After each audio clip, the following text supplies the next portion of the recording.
is now set. Okay, calling Tomlin versus BrianWalshe, by number 2382 CR 00091 with Christ identify themselves according to their testimony. Good afternoon, Your Honor. Greg Vaughn from Commonwealth. Good afternoon. Good afternoon, Your Honor. This is District Attorney Ann Master, the Commonwealth of Maryland. Welcome, both of you. Good afternoon, Your Honor. Good afternoon, everyone. Kelly Scourges on behalf of Mr. Walsh. Good afternoon. Good afternoon, Your Honor. Larry Griffin. Defense counsel, welcome to the defendant. Please be seated. So I have, I guess, at least two things on my radar, and then I'm happy to hear from you with regard to anything else that you want to put on my radar for movement forward today. So I think we can confidently say that we briefed the issue of wayness.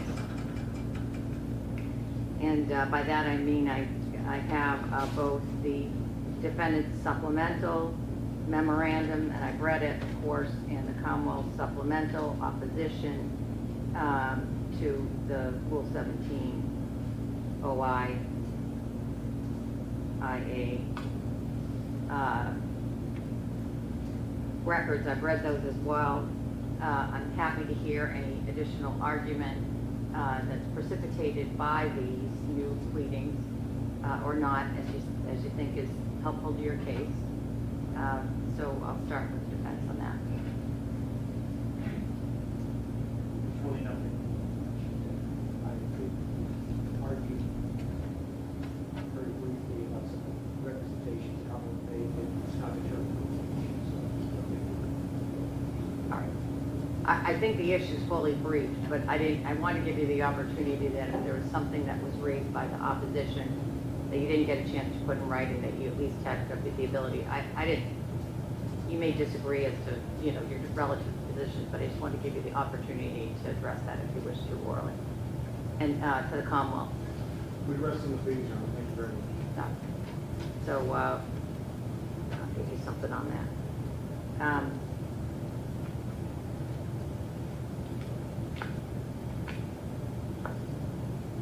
Can I see counsel at the side of the bench with regard to that motion for a second?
All right. So then it looks like to me that you all made some progress, perhaps. Maybe that I'm wrong, but you made some progress on the Bodie issue. Yes, Your Honor, I think we made one step forward and one step back at the same time. The Commonwealth heard what you said at the last hearing, and I was able to work with my office and secure the funding for the defense's expert who present during testing at Bodie. I saw that, and I appreciate your efforts to eliminate issues where you can. Thank you, Your Honor.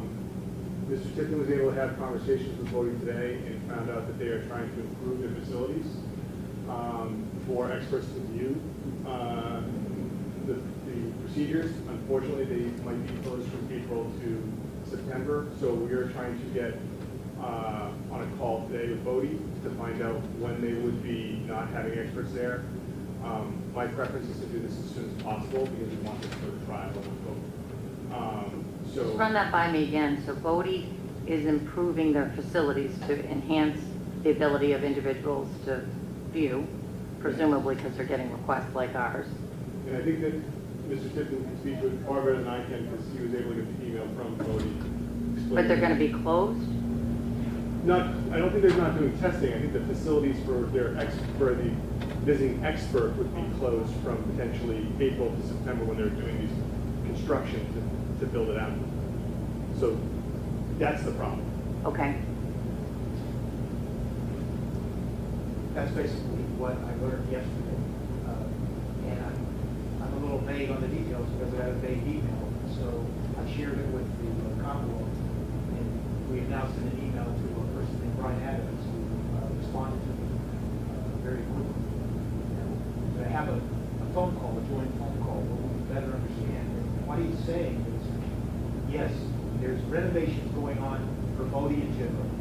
And specifically, there's renovations for the observation area that will improve observation.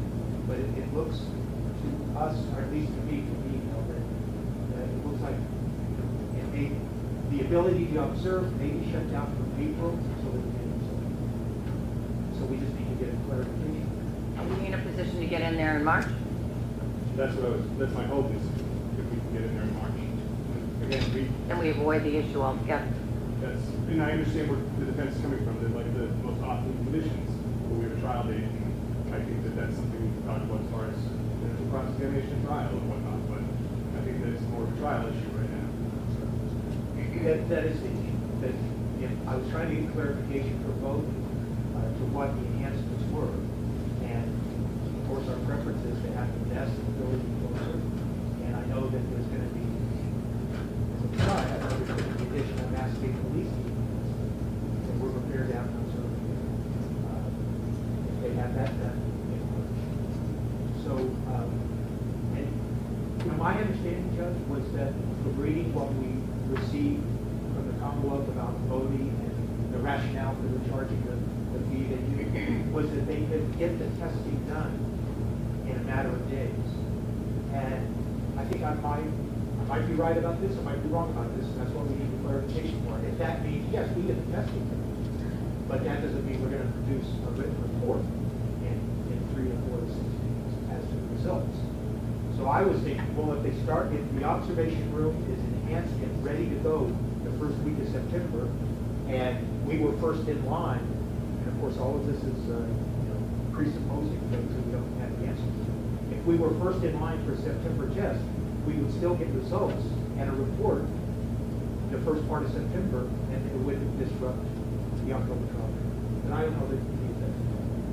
Let me tell you, I need to know a heck of a lot more about those improvements before I'm going to put you off till September on an October trial date. That just seems to me to be a recipe for, I won't say disaster, but delay. It'll be a recipe for a delay to that trial date, and I don't think it's necessary. Now, I don't know the facts. I don't know what the facility looks like right now. Obviously, testing is being done there. Other entities are using them. Commonwealth has used them before. I'm sure the Commonwealth has had other people observe from whatever they have is existing right now. And I'm certainly unaware of any case law or other law that says that it's been somehow insufficient or not adequate for the defense to be able to observe. If I felt that way, I wouldn't be sending you down there in the first place. So I'm going to start with the presumption that what they have right now is adequate for observation, and what we would get might be better. But I don't even know. If they're changing the carpeting, I don't care.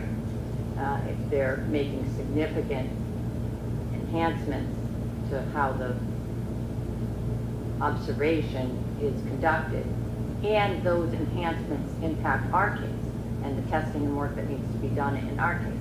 It may be the case that the enhancements that they're making don't apply to the materials that we sent them, or that the Commonwealth sent them, that we have in this case, that are being tested by them. So let's sort that out, but I think you both should be prepared to get this testing done in March so that we can avoid any delay as a result of Bodie's enhancements that, as of right now, anyway, I don't believe are gonna, I don't think this situation in place is in any way prejudicial, as far as I know, to the defense. And nor do I know that anything they're doing to enhance their facilities is gonna help us in any way. In light of that, Your Honor, we had drafted, well, I should say, in light of this thinking, we had, before we knew about the renovations, had drafted an order for you for notice of the defense expert. And Let me see if I can put my hands on that. I have an extra copy here for the board.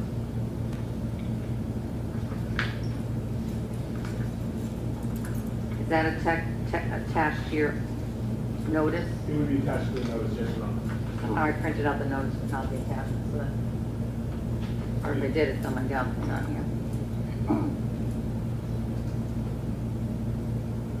Has defense had an opportunity to look at the proposed order? I have. And before I read it, what's your, assuming that we can get it in March, what's your position with regard to the proposed order? Well, I really don't have a problem with it. I mean, I don't know, I don't have a problem with it, Judge. What I do have a problem with is, I'm worried that our expert, and I'm waiting for more clarification, I don't think he's available to go down there. I think he's available in April.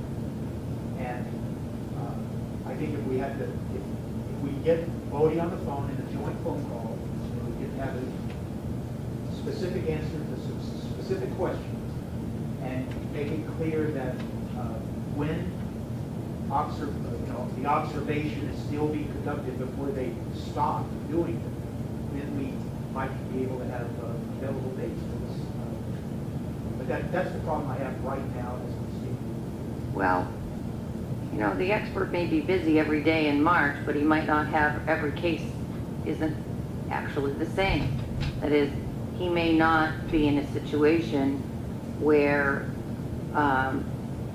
Bodie's renovations are impacting all of those cases, and I presume he's not. That is, said another way, maybe he can prioritize this case in light of the fact that Bodie is going to shut down. Now, maybe they're shutting down on April 30th and we have nothing to worry about.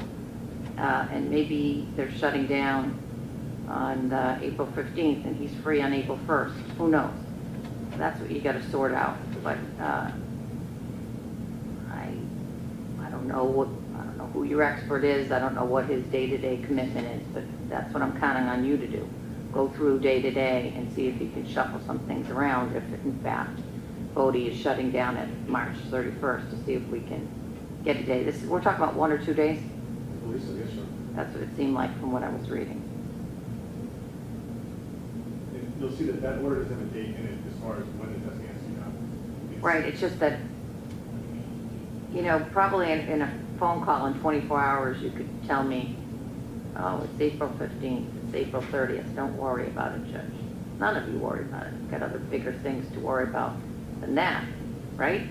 But keep on talking to the lab and get it back to me. Yes, sir. Presumptively, I think that 2 weeks to let them know is good, but the thing is, I'm more worried about is the 2 weeks after that. If the close down is the 31st, I'm going to ask the defense to reach out to your expert and try to see if he can avail himself and make himself free for those days that we're going to need, even if it requires him to shuffle some things around. and we're doing that, we will do that. I just want to make clear that the record, I'm telling the court that we're doing all this. I don't want to be seen as waiving any arguments we've already made, I'm not going to make now, about the lack of proper observation and how it goes into our deciding whether we have an expert or not. I'm not going to repeat those, because the first thing we need to do is get all this information to make a better decision. Okay.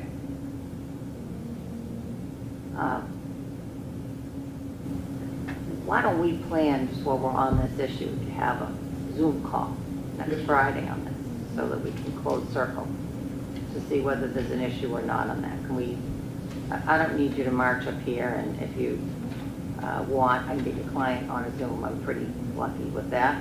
But if you want to waive his presence, all we're going to talk about is whether or not we've reached agreement with regard to this voting thing. But I don't want too much time to pass, given that March is here. We can do that.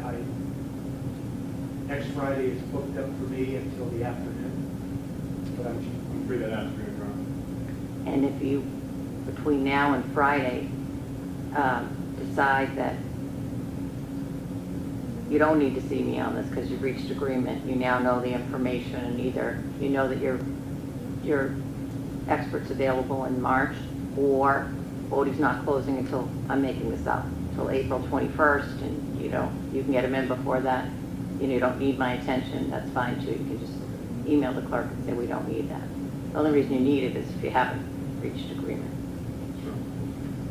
So, I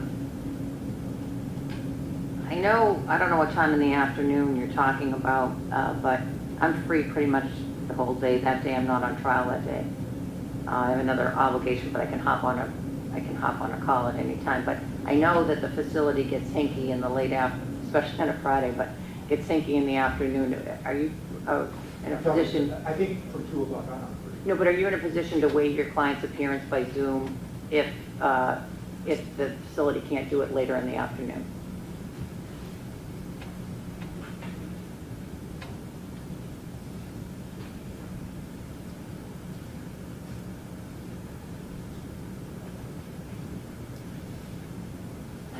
For that purpose, we would. Just for that.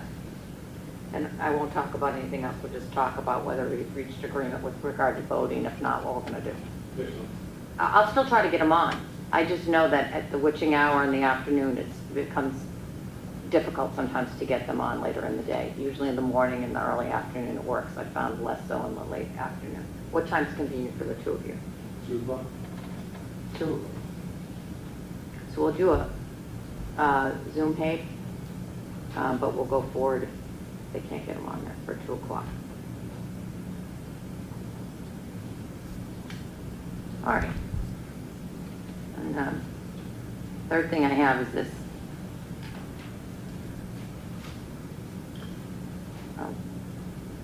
Just give me 1 second. I did take a lot of notes on your motions, and I just want to make sure if there's anything that I want to ask you while you're here.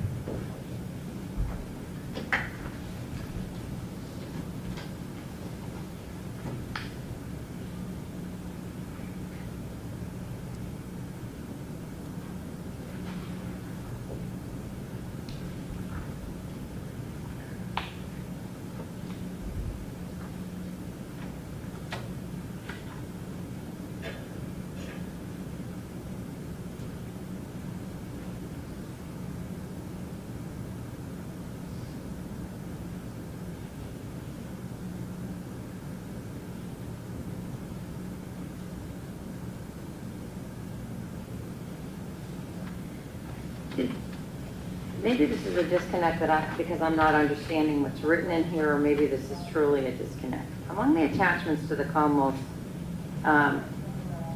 motion was a letter that was recently received by AUSA Moran. And in that letter,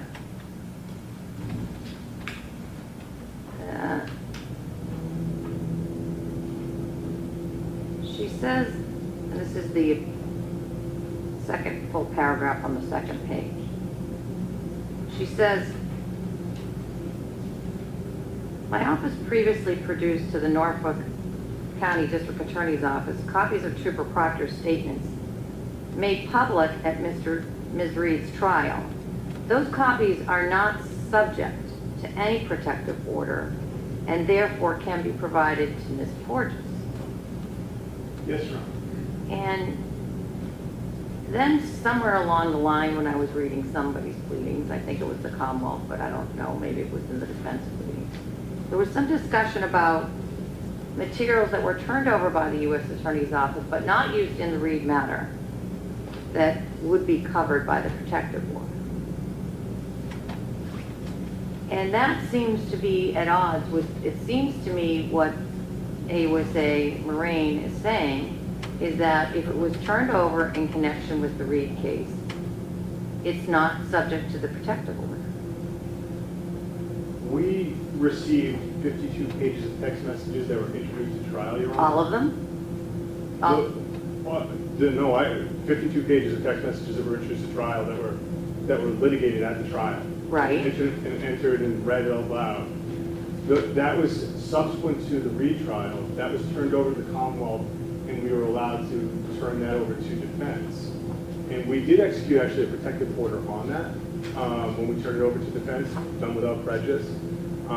There were 2 redactions, I believe, that we put on those text messages, and that was why we had the protective order. And I believe defense got to review the unredacted version, and we gave them a physical copy of the redacted version.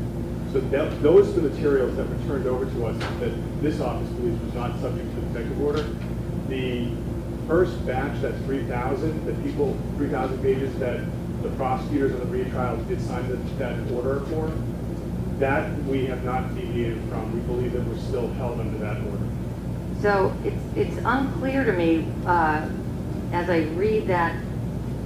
I mean, a reading of that sentence would be, she says further, my office previously produced to the Norfolk County District Attorney's Office copies of Trooper Proctor's statements. That's more than the 50, it's all of his statements, right? Which would include his grand jury, would include any statements, right? Yes, but But then just the sentence goes on to say, made public at Ms. Reed's trial. Those copies, is she talking about the copies of his statements, or is she talking about the statements that were made public? we believe it was, she specifically mentioned the 52 pages of text messages. Those copies of the 52 pages of text messages, that's what we believe that it did. Because that was specific in a release to us as a result of a subsequent TUI request that was done. That was turned over to us. And it wasn't by, and when I say us, Norfolk County District Attorney's Office, the Reed team filed additional TUI requests, got the 52 pages of text messages with the authorization from the U.S. Attorney's Office. This was entered at trial, you can release these, and that's what we did. We did not receive the authorization from the U.S. Attorney's Office to release anything but those 52 pages of text messages. And we turned them over to the defense.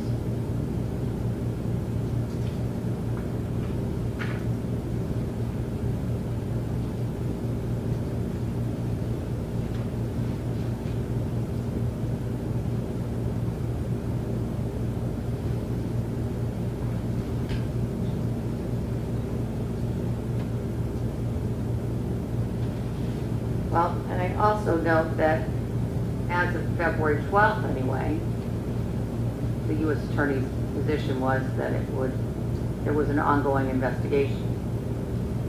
Yes, Your Honor. And I'm not sure if that's no longer ongoing, what impact it has on this request, if any.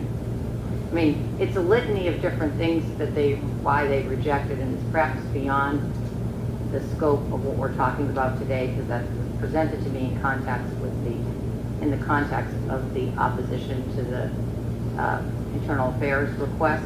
Yes, Your Honor. But the basis for the rejection of the TUI request that you both made is a fluid analysis. And I released an updated, my office received an update on that investigation. That was circulated to me via email by the first assistant. I gave the copy of the information in that email to counsel in a letter yesterday. So if they want to use that for an updated TUI request, I mean, there's still other issues that AUSA Moraine makes here in writing on behalf of the U.S. Attorney. But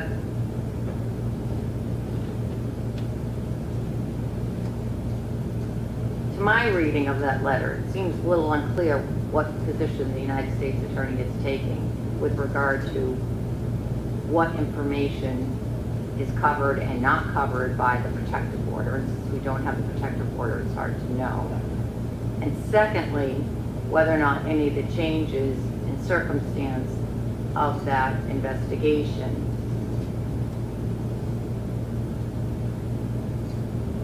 changes their position. Yes, sir. Thirdly, the investigation isn't going on anymore. I'm not looking for more work, but there may be a preservation issue. Yeah, Your Honor.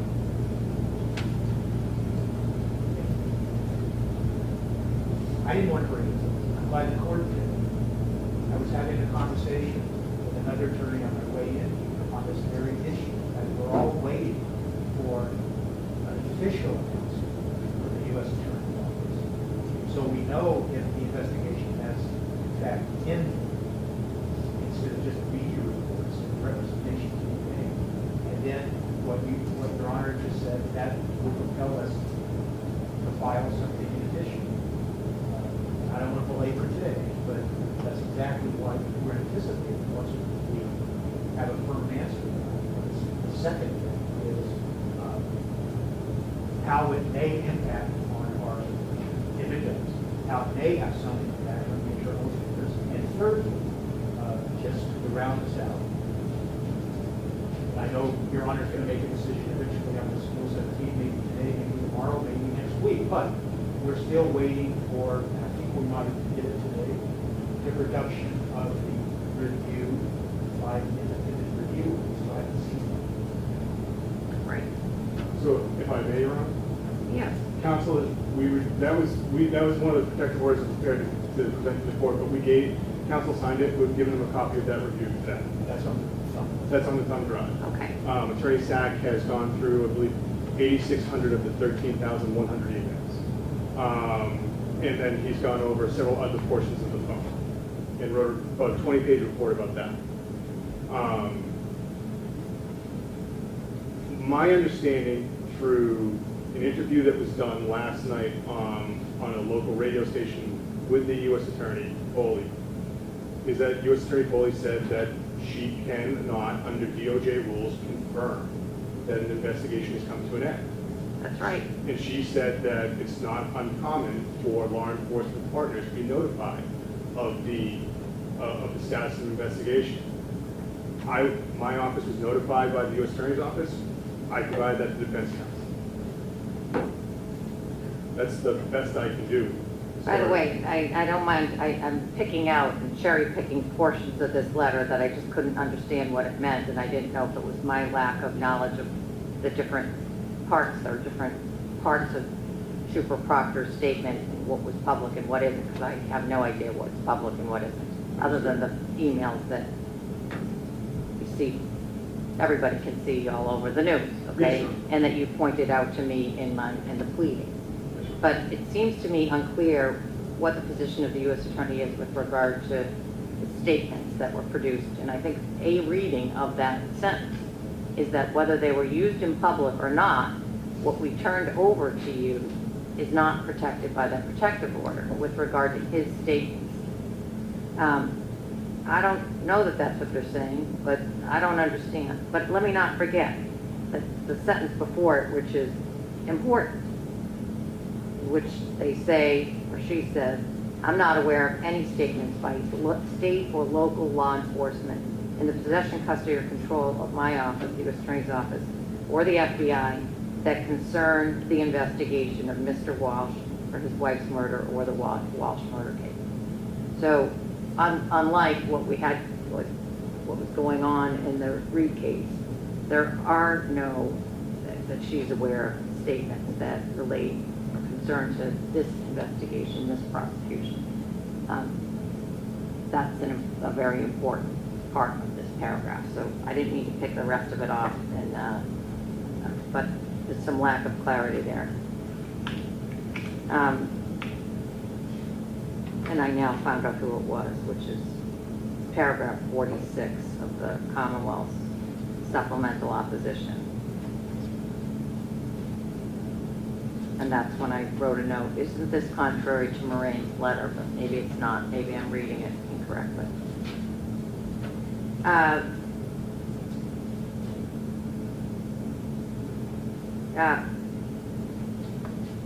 Footnote 13, Commonwealth's opposition is defense ceding that is correct.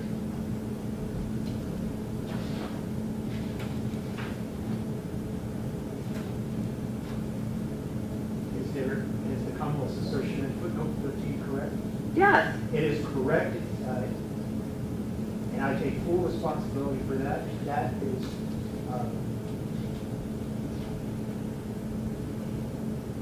when you try to edit down a 40-page vehement of a pleading and you sloppily do it, what was excised from that turned out to be a 29-page pleading was a paragraph that explained my meaning of that sentence, but now you don't have a benefit. So. But it did get brought out. I don't want to have to go back and read the whole. You don't need to. Thank you. It's just that the way that sentence reads, the Commonwealth's footnote 13 is that, and I apologize.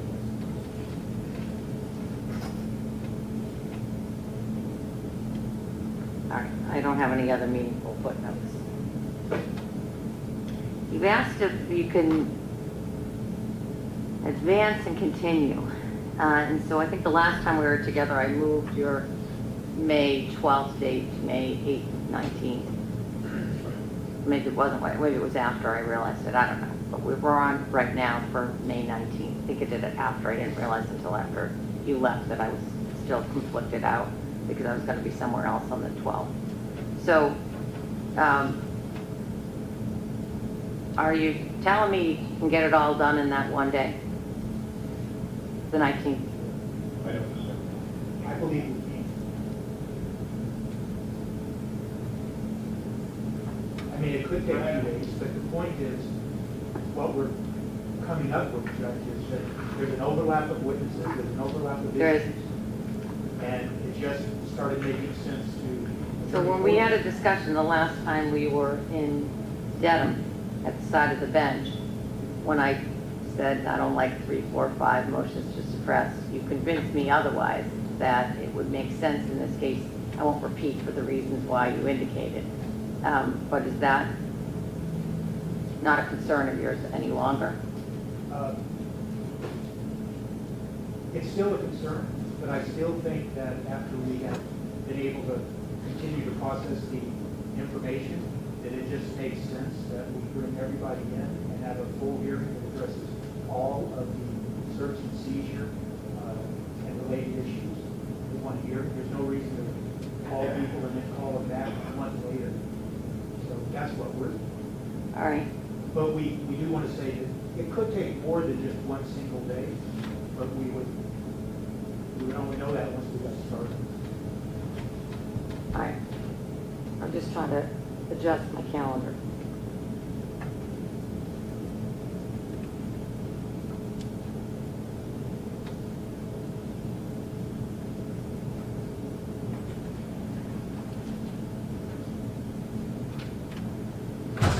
All right. So I'll block the 19th and the 20th. There's a chance I might not be here, but I'll stay tuned. I won't be far. I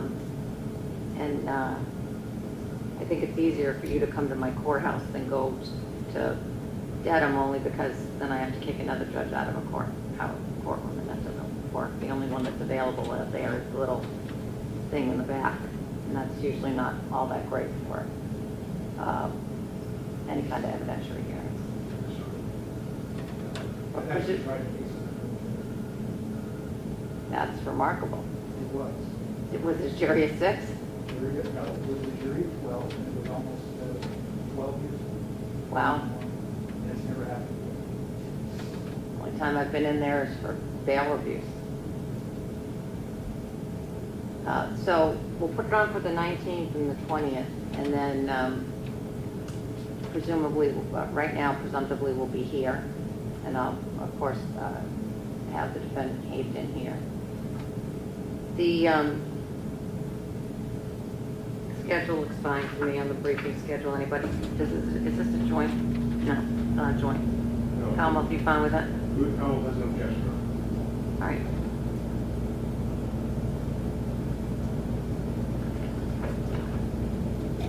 We do have one, I think, additional thing that is necessary for this hearing, and it might be appropriate to discuss in sidebar. All right.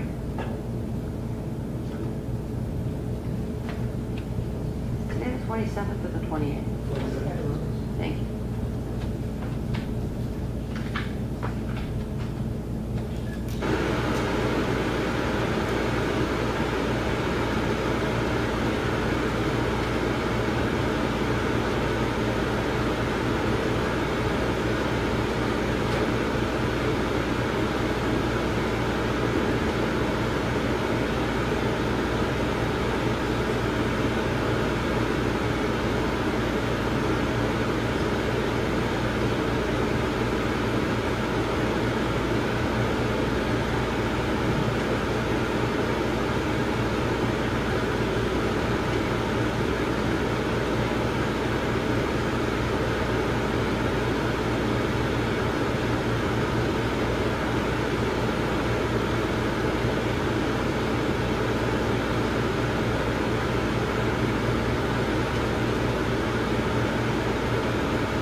So next Friday, Zoom at 2 o'clock, Yes, Your Honor. and then, you just said the 25th, right? The 25th at 9 o'clock. Yes, Your Honor. All right. Anything else that anybody else wants to raise? No. I'll see you next week. Thank you, Your Honor.